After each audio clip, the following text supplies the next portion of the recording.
Olá, meu nome é Júlio Vaz e nós vamos desenvolver com os senhores a parte 2 da aula sobre o crime de lesão corporal. Já fizemos as nossas primeiras notas sobre lesão corporal e nesta parte 2 nós vamos olhar para as lesões corporais conhecidas na doutrina como de natureza grave. Antes de iniciarmos a observar o parágrafo 1º do artigo 129, é necessário percebermos que, ao olharmos para o texto da lei, vamos identificar sobre o parágrafo 1º o nome em iuris, o nome jurídico do dispositivo. E lá se encontra lesão corporal de natureza grave. Ora, se olharmos sobre o parágrafo 2º do mesmo artigo, vamos perceber que não há qualquer indicativo, ou seja, não houve uma preocupação da lei de dar um nome jurídico para o parágrafo 2º. No entanto, a doutrina, visando evitar uma confusão entre os dois parágrafos, estabeleceu que os incisos do parágrafo 1º cuidam de lesão corporal de natureza grave. Os incisos do parágrafo 2º cuidam de lesão corporal de natureza gravíssima. Ou seja, a doutrina nos deu nomes a fim de diferenciar as lesões contidas nos dois dispositivos. Vamos fazer a apreciação inicialmente, então, da figura do parágrafo 1º, onde encontramos, stricto sensu, a lesão corporal de natureza grave. Parágrafo 1º. Se resulta incapacidade para as ocupações habituais por mais de 30 dias. Repito, se resulta, inciso 1, incapacidade para as ocupações habituais por mais de 30 dias. As ocupações habituais são aquelas desempenhadas rotineiramente. Se você faz uma caminhada todos os dias, seus 30 minutos de caminhada, você tem ali uma ocupação habitual. Se você faz uma corrida, você tem ali uma ocupação habitual. Se você navega pela internet durante 1 hora todos os dias, você tem ali uma ocupação habitual.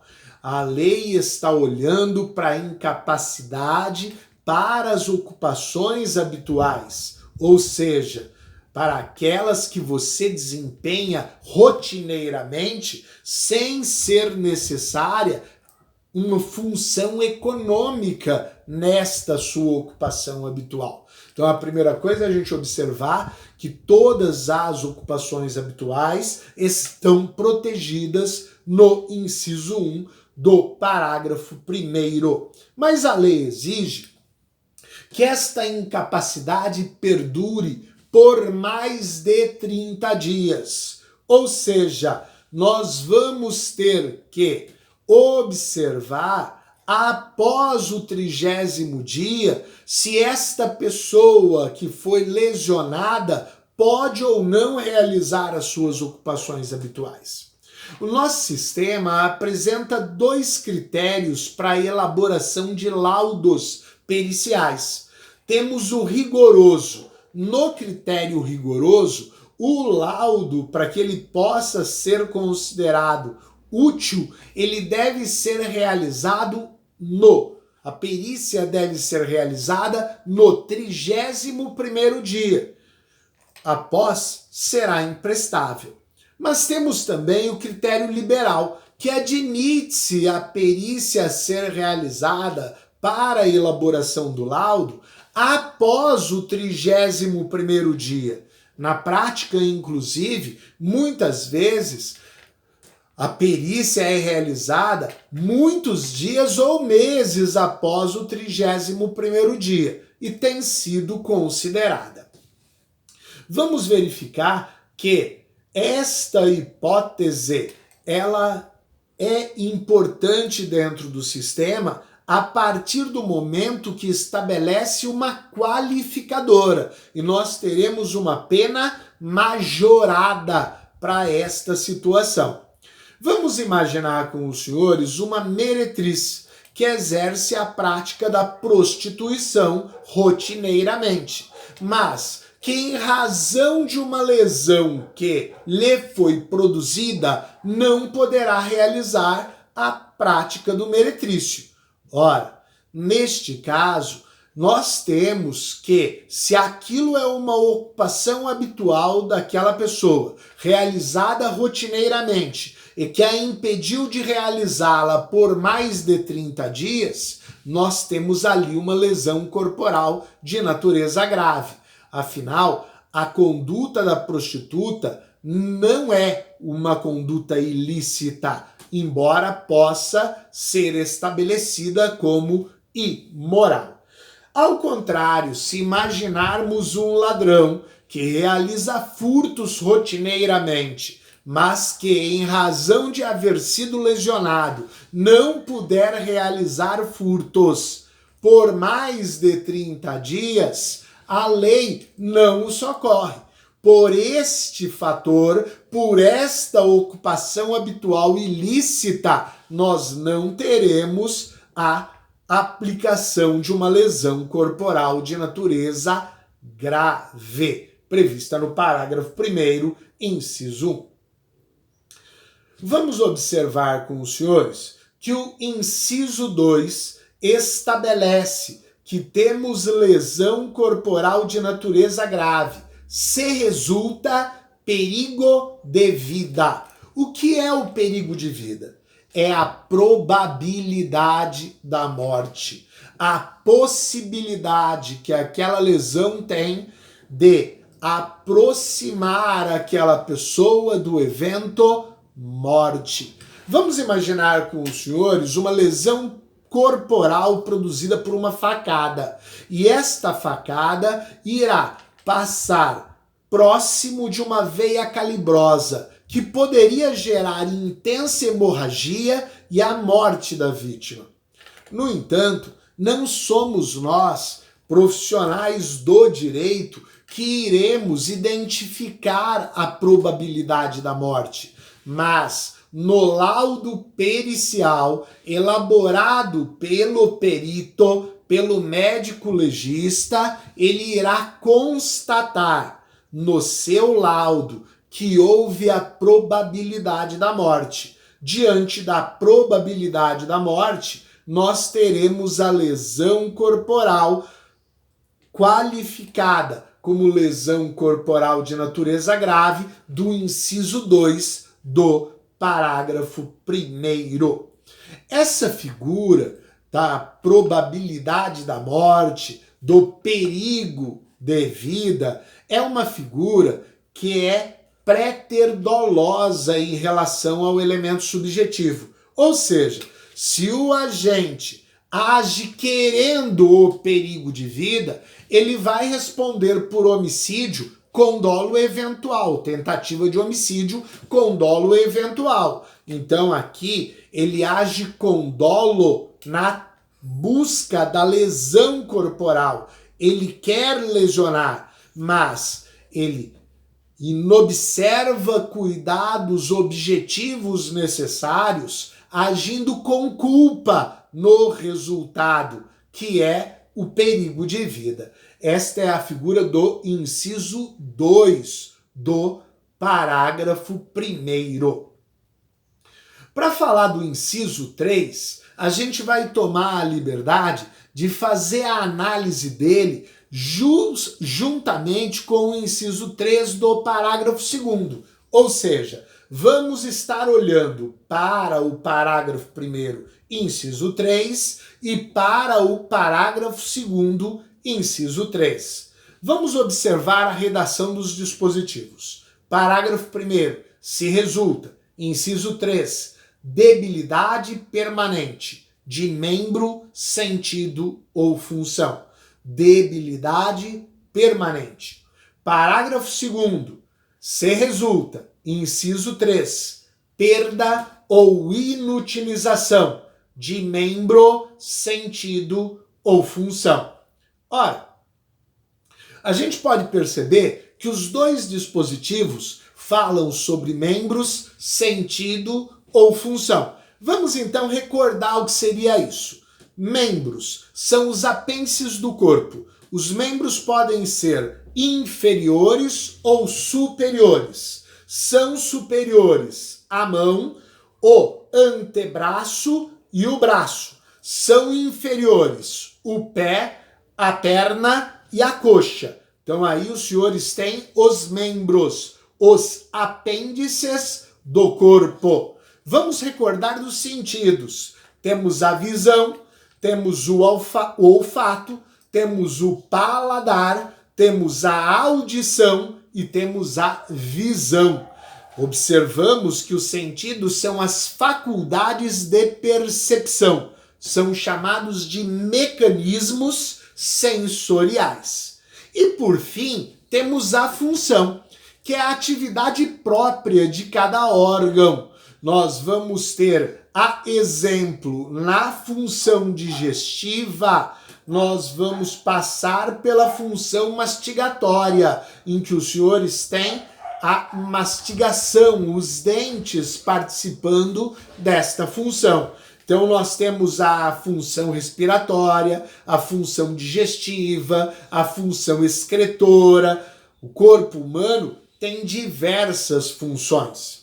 Sobre membros, sentido e função, falam os incisos 3, tanto do parágrafo 1º como do parágrafo 2º. Então o que os diferencia? Ora, o parágrafo 1º fala de debilidade permanente. A debilidade é a diminuição da capacidade funcional, ou seja, nós estamos olhando para a diminuição da capacidade funcional do membro, do sentido ou da função. A diminuição. A diminuição, pelo parágrafo 1º, inciso 3, tem que ser permanente. Segundo a doutrina, o permanente aqui não significa a perpetuidade, significa apenas que seja duradoura, que não se possa prever com o que conhecemos no momento quando cessará aquela debilidade.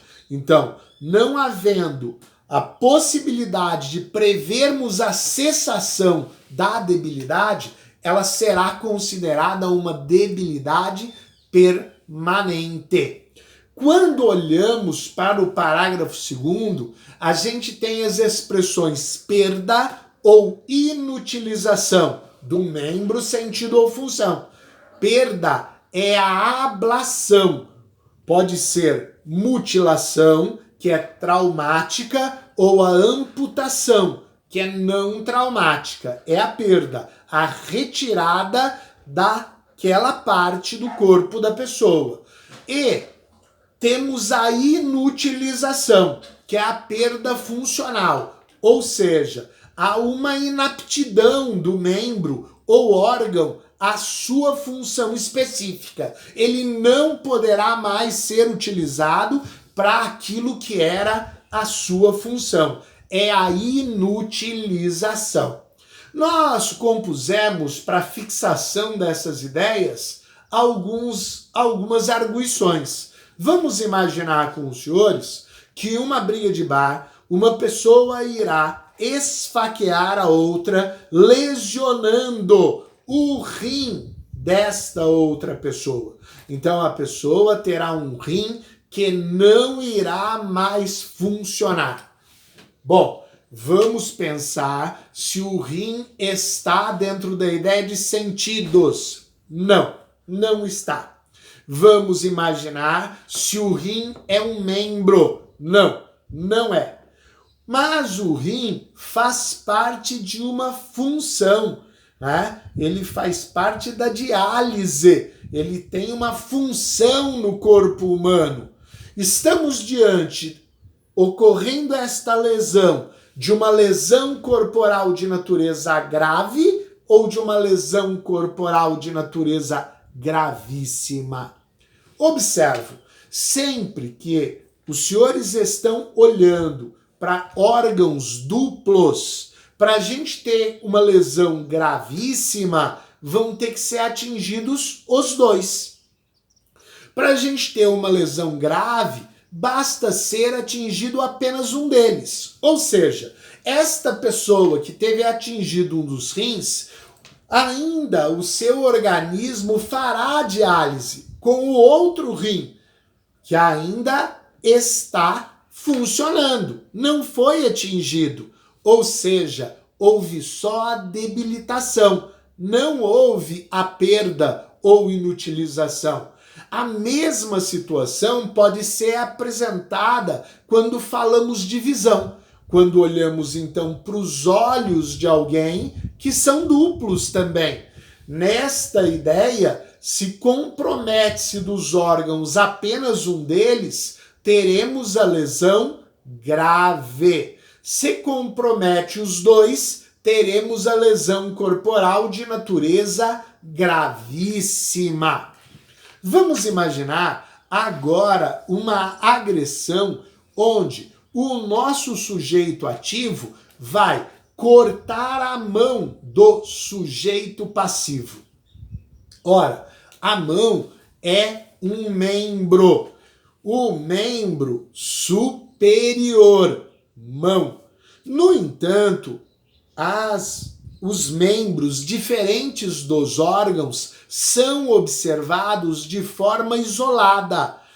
Se houver a mutilação da mão, estamos diante de uma lesão corporal de natureza gravíssima. Estamos olhando para os membros sempre de forma isolada.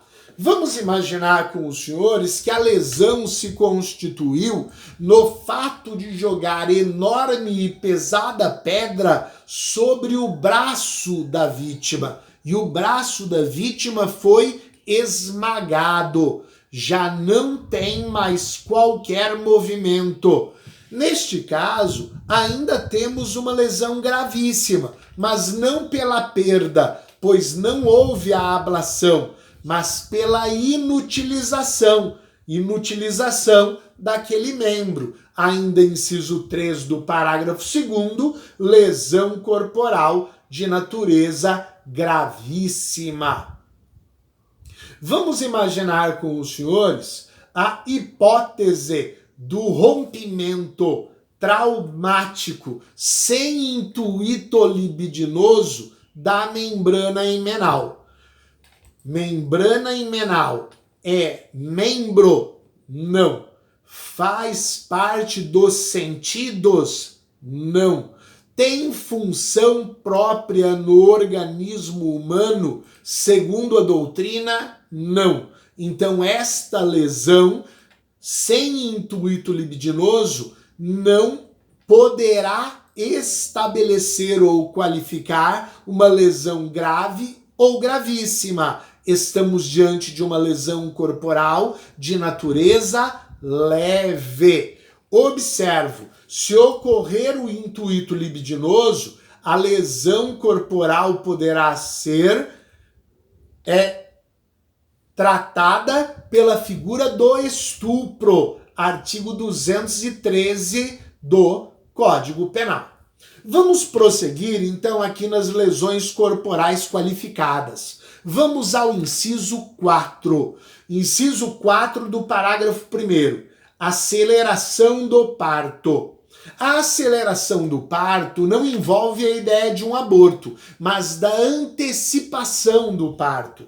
Ou seja, o parto será realizado antes do seu tempo normal, antes do momento em que deveria ocorrer. Chamamos a isto de parto prematuro. O feto será expulso antes do tempo, viável, e vai sobreviver.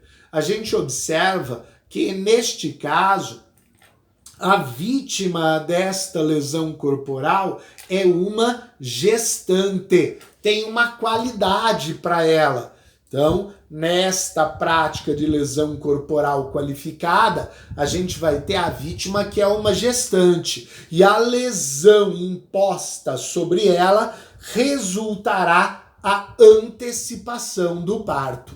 Aqui também peço licença para tratar do tema junto com o parágrafo 2º, junto com a lesão corporal gravíssima. Porque lá no inciso 5 do parágrafo 2º, a gente vai encontrar o resultado aborto. Se resulta aborto. Ou seja, nesta hipótese, já não estamos mais olhando para a antecipação do parto, mas estamos olhando pro aborto.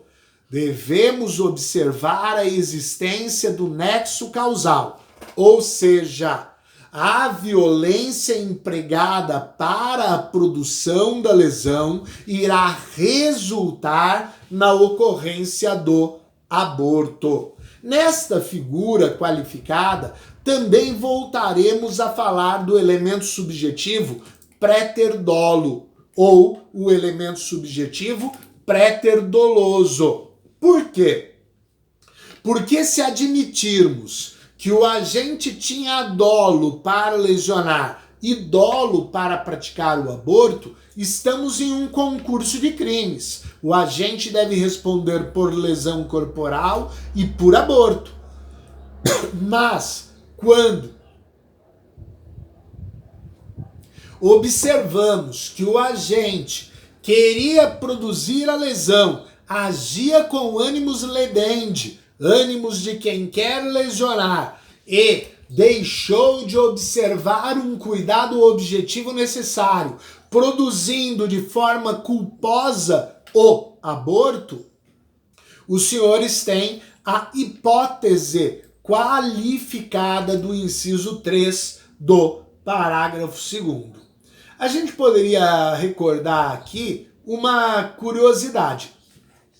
É possível fazer uma comparação deste artigo 129, parágrafo 2º, inciso 3, e dos crimes de aborto, lá do artigo 125 e 126, com a figura do artigo 127, que cuida do aborto qualificado. Lá nas figuras de aborto, o agente age com dolo para realizar o aborto, mas acaba produzindo um resultado na gestante que é a lesão corporal de natureza grave, qualificadora prevista no artigo 127. Dolo no aborto, culpa na lesão corporal de natureza grave.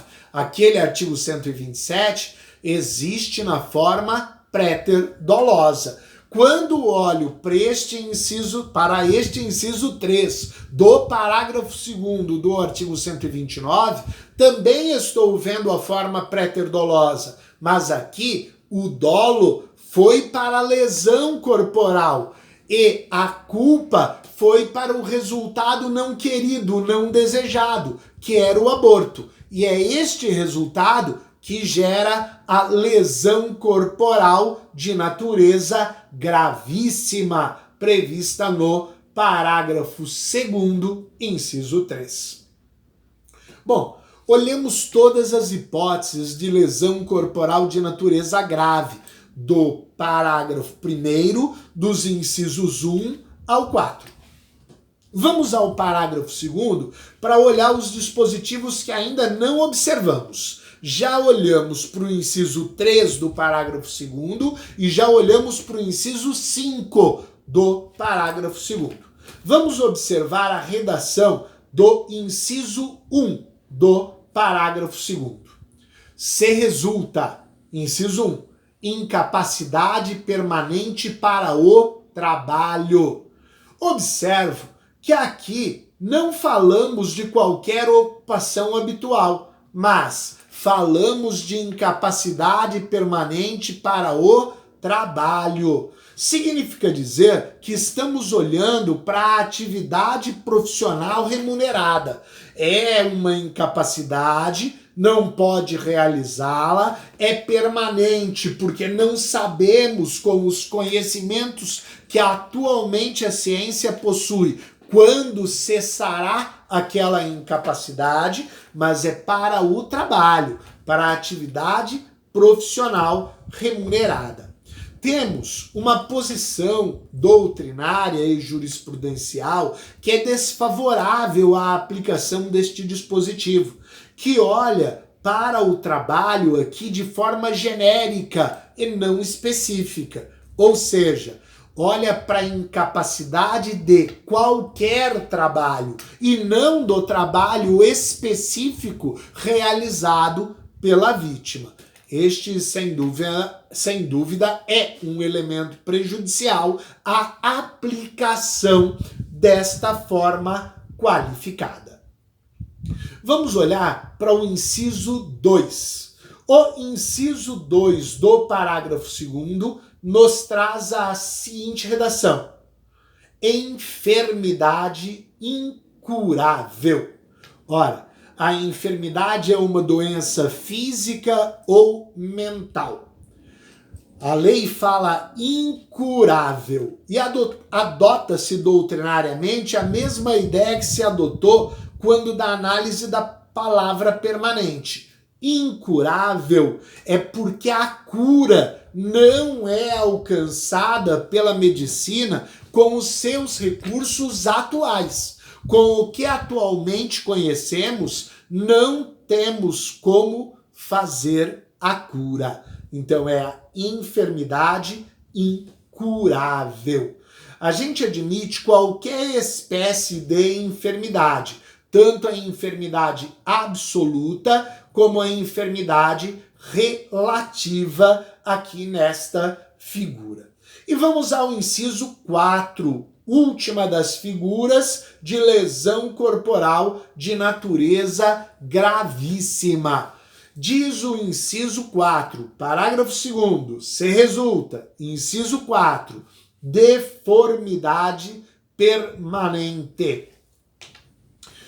Nós temos doutrinadores que entendem que para a gente poder falar em deformidade permanente, vamos observar um conjunto de requisitos. Então terá que existir dano estético, permanente, perceptível, irreparável e impressão vexatória. Este conjunto de requisitos gera a ideia da deformidade permanente. Vamos observar que o dano estético é o afeamento. Não precisa que a pessoa fique horripilante, mas nós teremos de forma aparente um afeamento, pois há uma deformidade naquela vítima. E esta deformidade, nós não sabemos se ela um dia cessará.